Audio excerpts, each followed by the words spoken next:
selamat berjumpa kembali di mata kuliah hidrografi. Semoga kita semua dalam kondisi sehat dan tetap di rumah. Bepergian hanya jika diperlukan saja. Pada pekan ini kita akan mempelajari tentang banjir rancangan. Banjir rancangan sendiri adalah salah satu besar rancangan untuk suatu rencana pembuatan bangunan air ataupun bangunan di mana keberadaannya sangat dipengaruhi oleh karakteristik aliran banjir. Prinsip perhitungannya mengalirragamkan hujan rancangan menjadi hidrograf. Hubungan hujan dan aliran bersifat linier dan time invariant. Respon das dalam bentuk limpasan akibat hujan efektif satu satuan dinyatakan dengan hidrograf satuan. Pekan lalu sudah kita pelajari.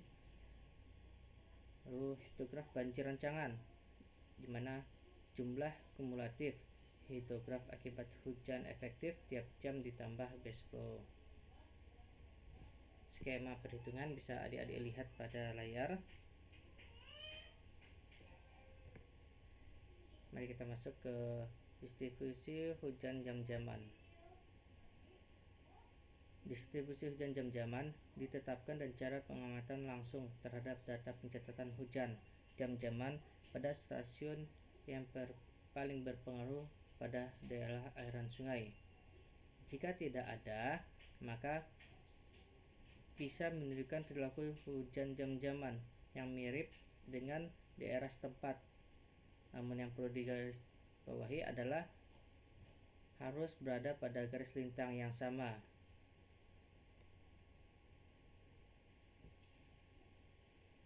Ada beberapa cara yang dapat dilakukan untuk menentukan pola distribusi hujan rancangan, yaitu ada OPD, yaitu Observed Pattern Distribution, lalu ada model Tadashi Tanimoto, lalu ada Mononobe, dan seterusnya. Pada pekan ini kita akan menggunakan yang ketiga, yaitu perhitungan Mononobe.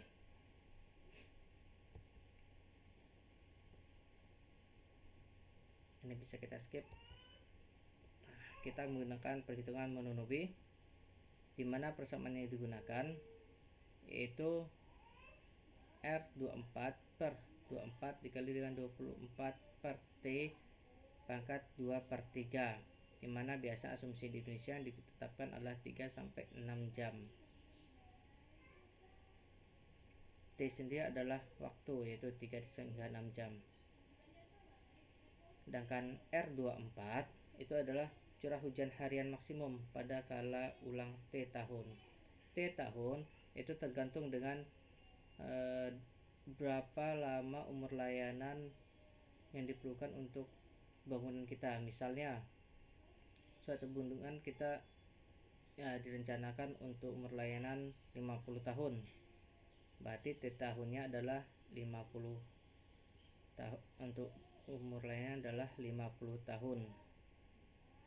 Artinya maksimum debit aliran selama 50 tahun terjadi sebanyak 1 kali. Contoh perhitungannya, misal di dalam hujan rancangan kalau ulang 50 tahun, berarti dalam 50 tahun terjadi hujan maksimum sebanyak 1 kali, yaitu sebesar 368,44 mm. Diasumsikan konsentrasi durasi hujan selama 6 jam. Jadi durasi hujannya di Indonesia yang digunakan adalah 6 jam. Maka dapat dicari distribusi hujan jam-jaman. Yang pertama, distribusi hujan jam-jaman ke 1, berarti R kita R24 yaitu 368,44 dibagi 24 dikali dengan 24 per 1, karena T nya pada jam ke 1 itu dikali 1 dibagi dengan 1 pangkat 2 per 3, dapatlah 127 hingga 127,73 mm. Angka yang sama juga dilakukan untuk hujan jam kedua hingga jam ke-6.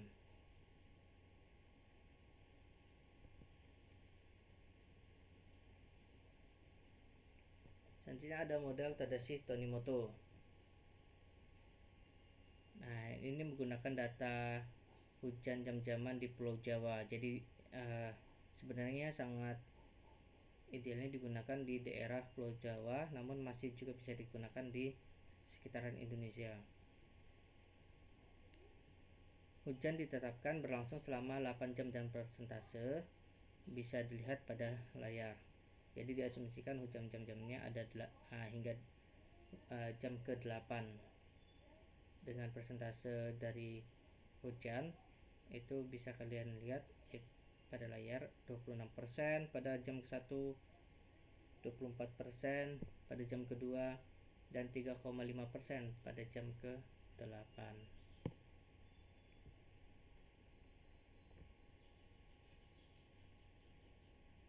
Hingga untuk analisisnya dengan periode ulang yang 50 tahun sebesar 3668,44 mm dibagi menjadi di perhitungannya hingga jam 1 hingga ke 8. Jadi 26% dikali 368,44 dapatlah 95,79. Dilakukan perhitungannya hingga jam ke 8. Perbedaannya dengan Mononobe tadi, Mononobe hanya 3 atau 6 jam untuk wilayah Indonesia, namun untuk Tadashi Tonimoto dia menggunakan pembagian 8. Mari kita masuk ke contoh soal. Nanti di akhir PowerPoint akan ada tugas untuk adik-adik kerjakan, dikumpulkan di pekan depan. Misalnya ada daerah sungai Kalianda. Dengan karakteristik sungai bisa kalian lihat di layar di PowerPoint. Luas aliran sungai sebesar 29 km kuadrat dengan panjangnya 17,2 km. Nah, data ini sebelumnya sudah kita lakukan perhitungan di pekan yang lalu untuk menghitung HSS Gamma 1 dan Nakayasu. Jadi ini adalah lanjutan dari materi sebelumnya, dimana hujan maksimum tahunannya sebanyak 10 tahun. Tentang datanya 10 tahun dari tahun 98 hingga tahun 2007. Intensitas hujan maksimumnya bisa kalian lihat pada tabel di PowerPoint. Yang diminta untuk menghasilkan adalah nilai hujan rancangan kalau ulang 5 tahun dan distribusi log persen 3. Pertama kita hitung nih, tentukan debit banjir rancangan Q5 kalau ulang 5 tahun. Jadi kalau Q5 itu kalau ulang 5 tahun, ke Q10 ke ulang 10 tahun, Q100 kalau ulang 100 tahun. Jadi angka pada Q menunjukkan periode ulang ya, ataupun tahun balik. Pertama kita lakukan analisis frekuensinya hujan rancangan dengan menggunakan metode log persen 3. Ini tidak terbatas pada log persen 3. Ada Gumbel, ada log normal, seperti yang kita pelajari di pertemuan ke-6 dan ke-7 sebelum UTS yang lalu. Namun pada pekan ini kita menggunakan log persen 3.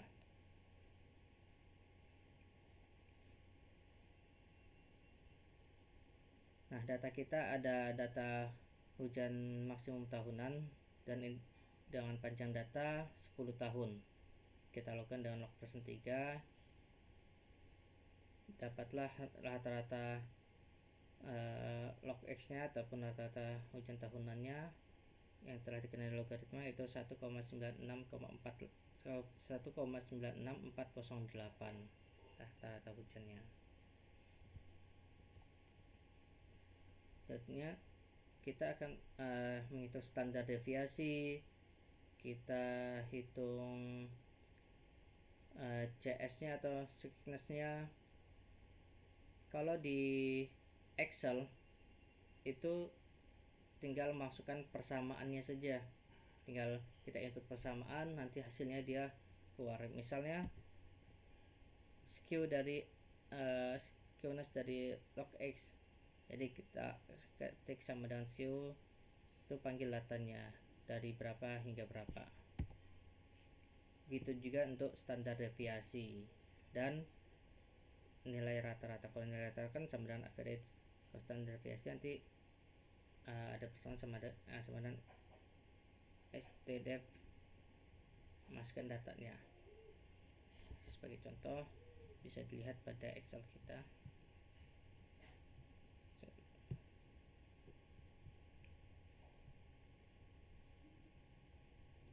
Ini data kita yang di awal pada tahun 98 atau sebanyak 85, lalu diubah ke bentuk logaritma untuk mencari rata-rata yang tinggal average. Untuk standar deviasinya kita ketik stdef, lalu panggil datanya. Skewness-nya kita cari tinggal sama dengan skew, panggil datanya, atau dengan persamaan yang tertera pada PowerPoint tadi, persamaan kita.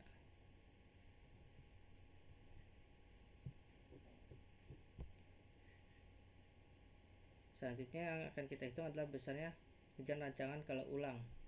Dengan kalau keulangan 50 tahun berarti PR-nya adalah 20%. Nah, nilai G ada di beberapa frekuensi lain yang menuliskan dengan K. Nah, nilai ini kita bisa merujuk kepada tabel yang sudah kita pelajari di pertemuan ke-6 yang lalu. Jadi ada tabel bantunya, yaitu berikut tabel bantu nilai G. Nilai CS kita tadi kan minus 1,25. Nah, pada tabel G itu tidak tertera minus 1,25, yang hanya ada minus 1,2 dan minus 1,4. Untuk hal ini, untuk mendapatkan nilai G dari data kita, perlu kita lakukan interpolasi data. Interpolasi yang mana? Yang antara minus 1,12 dan minus 1,4 dari data balik ataupun periode ulangnya 5 tahun. Nah, di kode untuk Excel itu tinggal masukkan perintahnya saja, yaitu forecast. Datanya tinggal kita ambil, kita panggil nih data mana yang ingin kita cari. Forecast H38 berarti data kita yang tadi, yang sequence kita H38, ini sequence kita minus 1,25. T43 T43 itu data antara skewness dari minus 1,2 dan 1,4, itu yang kita panggil. Namun untuk perhitungan manual, bagi adik-adik yang belum memiliki laptop bisa menggunakan persamaan manual, yaitu C sama dengan C0 plus C1 kurang C0 per B1 kurang B0 dikali dengan B dikurang B0. C itu nilai G yang kita cari. Nilai G yang kita cari yaitu minus 1,25. Ini dia nilai yang kita cari. Dengan C0 itu nilai terdekat yang sebelumnya. Itu data kita tadi kan periode ulang 5 tahun ya. Berarti saya simbolkan dengan tahun balik strip 5, periode ulang 5 tahun. Itu untuk 5 tahun dia 0,844. Lalu C0 ya. C1 nya tahun dekat setelahnya itu pada minus 1,4, yaitu 0,83. 0,83. B adalah minus 1,25. Ini dia B kita, nilai CS kita, skenes kita. Kemudian B0 yaitu tahun sebelumnya, yaitu yang titik balik sebelumnya. Untuk CS kita pada tabel itu minus 1,2 dan CS tertabel dari minus 1,25 yaitu minus 1,4, sehingga kita mendapatkan nilai G kita itu 0,8406. Nah, nilainya sama dengan ketika kita menggunakan persamaan Excel forecast 0,8406. Untuk tahun periode ulang 10, 20, 100 itu caranya juga sama. Rumus manual interpolasi juga sama. Kita lanjutkan ke materi kita.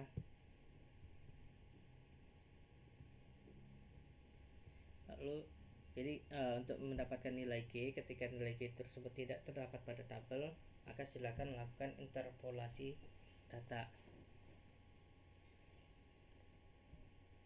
Nah, nilai G tadi selanjutnya akan digunakan untuk menghitung nilai periode ulang. Nah, nilai X ini maksudnya adalah periode ulang. Kalau dia X5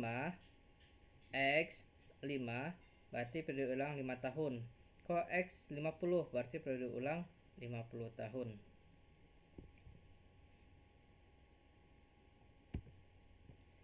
Nah, data dari hasil periode ulang tersebut perlu dilakukan uji apakah dia bisa digunakan atau tidak. Ada uji pertama bisa kita gunakan uji Smirnov-Kolmogorov.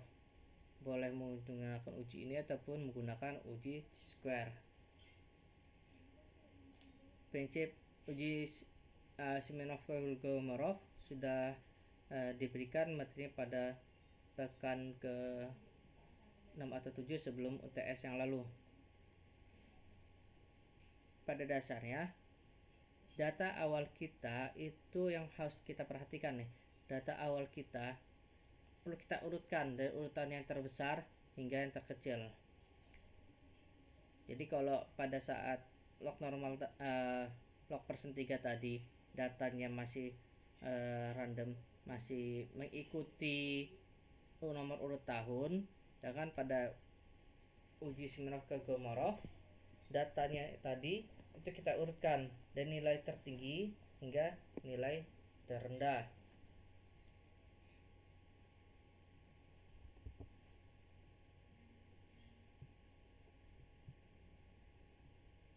Ini dia datanya, nilai tertinggi hingga nilai terendah. Pada data kita tadi kan di awal itu tahun pertama itu nilainya 80, tahun pertama nilainya adalah 85.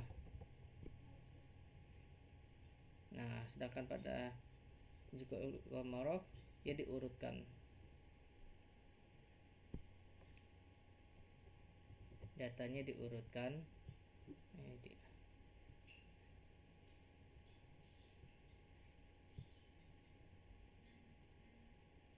Datanya diurutkan dari yang terkecil sampai dengan yang terbesar.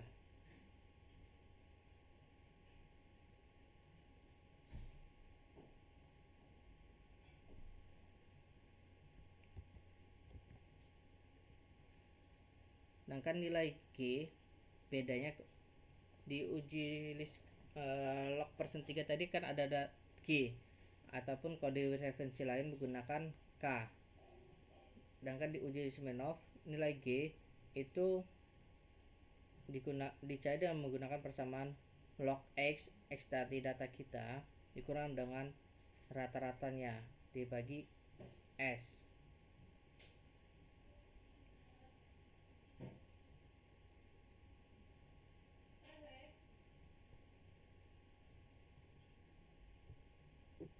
Ini hasil dari uji Smirnov-Kolmogorov. Nah, ketika nilai maksimumnya itu lebih kecil dibandingkan nilai kritisnya, maka kita bisa menggunakan data tersebut.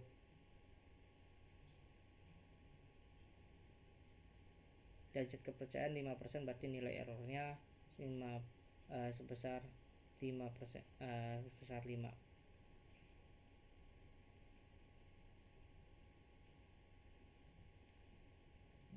Selanjutnya ada uji square, uji yang kedua untuk menggunakan data. Jadi kita sebenarnya bebas menggunakan uji square ataupun uji Kolmogorov. Kita masuk ke HSS. HSS sudah dikenalkan di pekan yang lalu. Jadi dibebaskan ingin menggunakan Nakayasu ataupun Gamma 1. Nantinya data dari HSS ini, Q-nya, itu akan digunakan sebagai referensi untuk perhitungan di pekan ini. Ini ada nilai HSS kita. Ini sudah dihasilkan dari pekan yang lalu.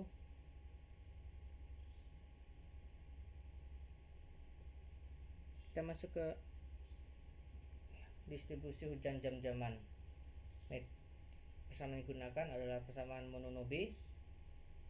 Jadi di hasil perhitungan kita tadi untuk periode ulang 5 tahun sebesar 1147475. Nilainya tadi periode ulang 5 tahun. Nah, 114,7475 nilainya. Dikali dengan 24 per 1 karena jam ke 1 pangkat 2 per 3. Untuk jam ke 6 berarti T nya adalah T6. Kemudian diurutkan nih untuk mencari R1 hingga R6 nanti ya. Diurutkan. Jadi data hasil perhitungan kita masukkan tabel untuk mencari nilai R1 hingga R6.